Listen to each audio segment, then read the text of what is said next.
Иртәнге сәгать 10 КФУның беренче катында алма төшәр урын юк. Эш белешергә килгән кешеләр үзләрен кызыксындырган оешма вәкилләре янына ашыга. Кайсы сораша, кайсы анкета тутыра. Хезмәт урын эзләүчеләрнең күбесе студентлар. Мин программист, шуның өчен монда килгән үземә эш табырга.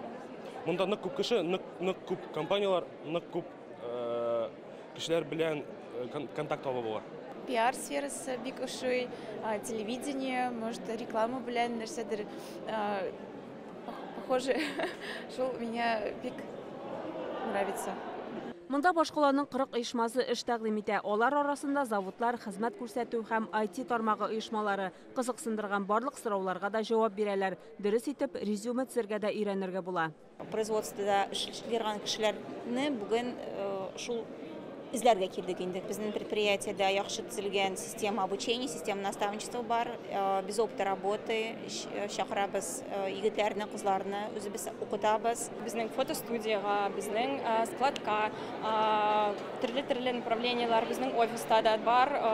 Разработка, менеджмент, поддержка, в общем, все, что есть, все, что интересно, мы тоже стараемся поддерживать. Можете указать название учебных заведений?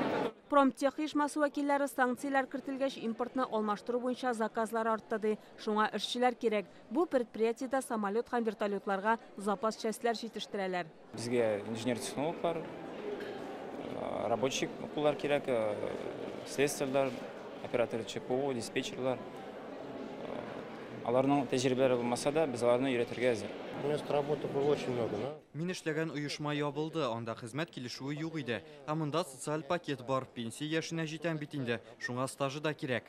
Эш бирүчеләр 60 мең сумнан алып 100 мең сумга кадәр хезмәт хакы ышандыра. Инженер һәм программалаштыручыларныкы тагын да күбрәк. Тәҗрибәләре булмаган кешеләргә 30 мең сум тәкъдим итәләр.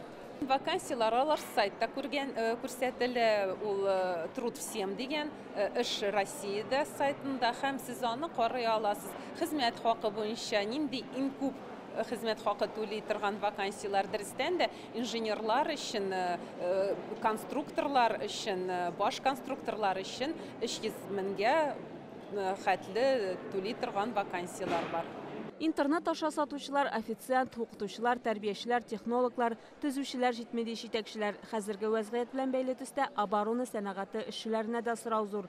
Ярминкәдә дары заводы вәкилләре дә бар иде. Әлеге чара бүген республиканың барлык районнарында да үтте. Ул беренче тапкыр демография илкүләм проекты нигезендә Россия буйлап та уздырыла. Татарстанда 300 оешма үз вакансияләрен тәкъдим итте.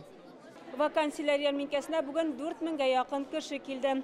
Бу чара әле иртәгә дә дәвам итәчәк. Иртәнге сәгать 10-нан көндезге 1-гә кадәр КФУның Мраморлар залына килергә мөмкин. Шулпан Касыймова, Вадим Илларионов, Яңа гасыр каналы.